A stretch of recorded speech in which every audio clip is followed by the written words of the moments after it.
good, yo, guys? So, today is fucking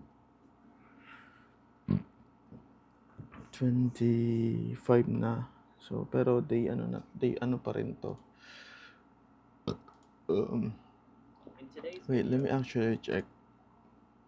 Today is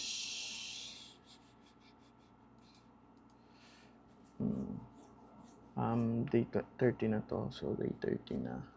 So, today is day 30 na ng ating 0 to 1 million pesos, no?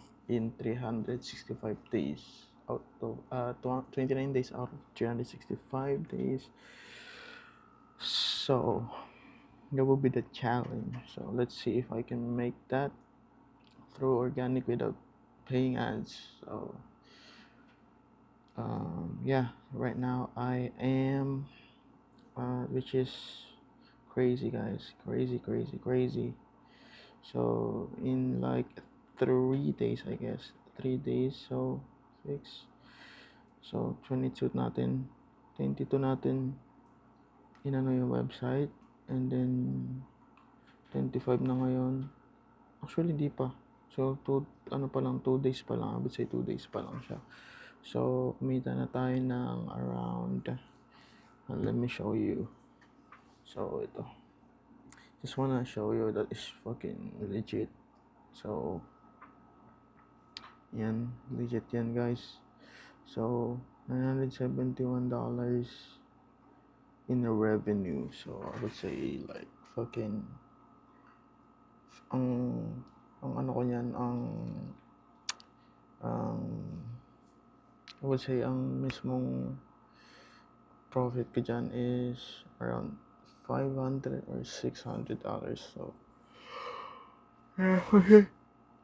order ako ng I would say 400 na lang. So may kinita na tayong around fucking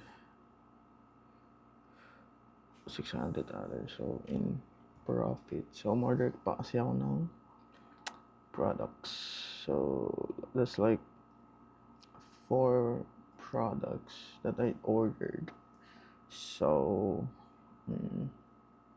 yeah, yun naman, may update lang. So if convert niya yung 600 na yun, so actually nabayaran ko na naman yung fucking costing niya. So yung buong 900 na yun, 979, profit ko na yun kasi nabayaran ko na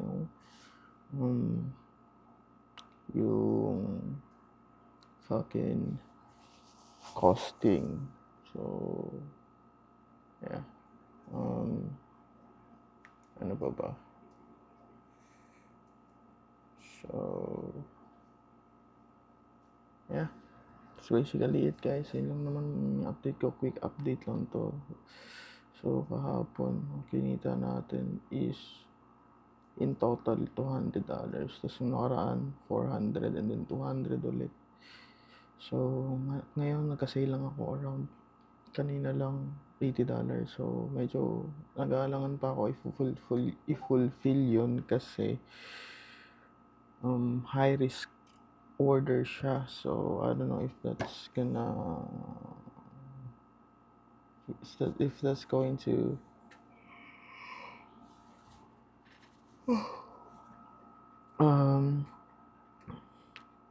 turn into a chargeback. So kasi if chargeback yun, matik yun, $15 yung fee.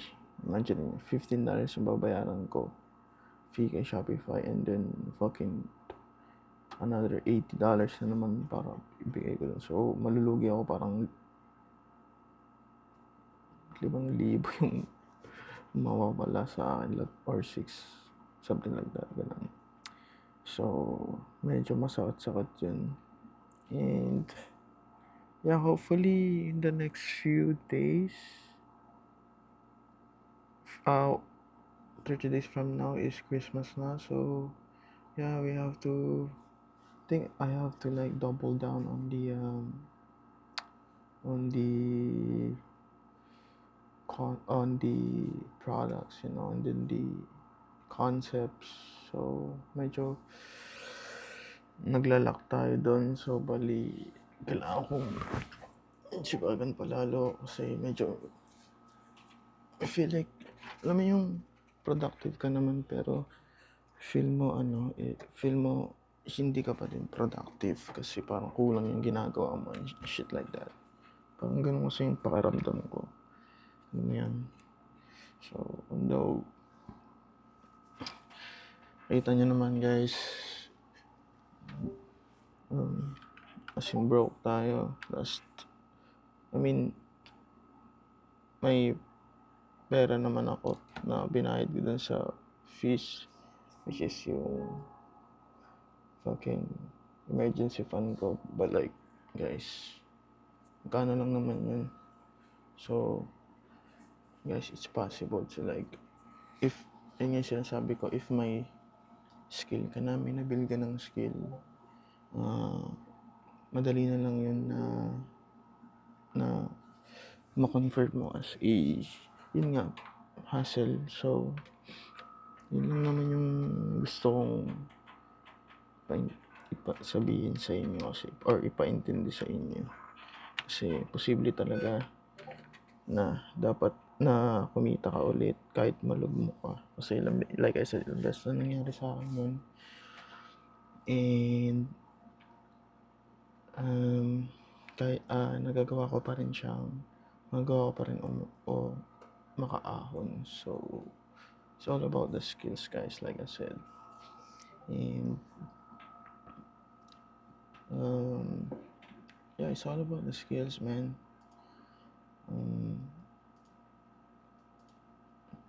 Wala naman, yun naman kasi lagi lahat eh. So, tsaka yung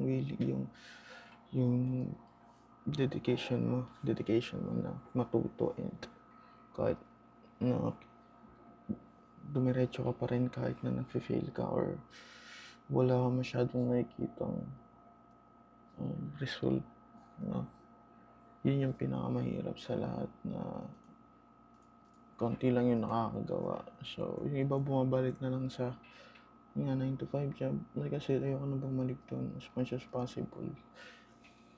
Malugi man ako, I can edit, diba? And I can do, marami akong alam na gawin online. So, kahit nga YouTube automation kaya ko rin,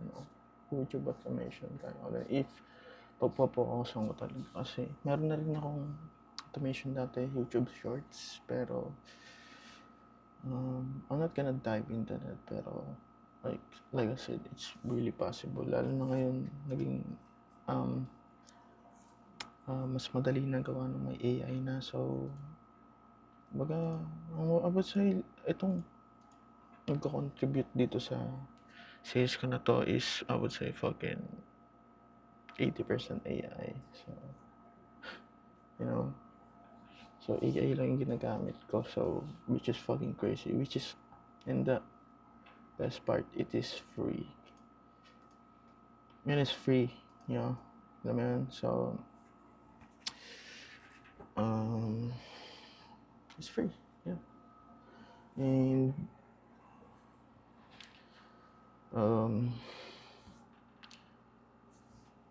yun lang naman. Skills lang talaga, guys. Mag-stock up lang kayo ng skill. Mag-stack ng skill. And then, it's all gonna be worth it. Lahat ng wait, let me see if yeah, nakatayo siya. Well, lahat ng mga paghirap nyo magiging worth it yan. Promise. Kailangan mo lang pagtiyagaan sa umpisa yung mga times na sobrang lungkot mo, walang naniniwala sa'yo, and sarili mo lang talaga yung tutulungan mo. And yeah, so by the end of the day, sarili mo lang talaga yung makakatulong sa'yo, walang ibang tao. And magtiwala ka sa sarili mo na magagawa mo, kasi doon na baga 80% ng part ng pagiging successful ng isang tao is yung mindset. Mas malaking bagay yun. So importante yun, guys. Like, isa ako sa proof na huwag ka susuko, tuloy-tuloy ka lang kahit anong mangyari. And tuloy-tuloy ka lang kahit anong mangyari. Huwag kang susuko, mabang ka lang na lumaban. And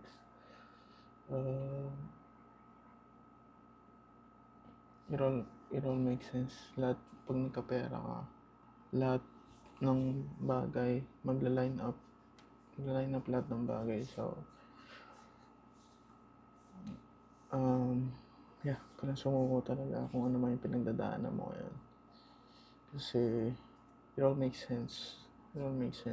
Lalo na kung feeling mo na sa right path ka, feeling mo tama itong ginagawa ko. It just time will tell lang talaga, or makakapagsabi. Basta wala kang tinatapakang tao. Just keep your head low. Huwag ka masyadong mayabang if ever nagkakaroon ka na ng results, So just be humble, like, and then don't change the money nga, diba, sa umpisa, kasi pag chinis mo yun, lalong lalayo yun sa'yo. Alam ko yan, so danas ko yan. So tuloy-tuloy lang, guys, and just gonna be it muna ngayon. So guys, yun lang muna. So update ko to, and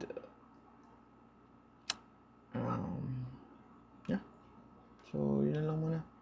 Hopefully bukas 1K na tayo, $1,000 na tayo. So saya lang, sobrang saya lang na I made it work a little bit, so that's gonna fuel me, na this shit is really possible, so balita ko na lang kayo bukas, like I said. Bye, guys, see you in day 31, I guess. So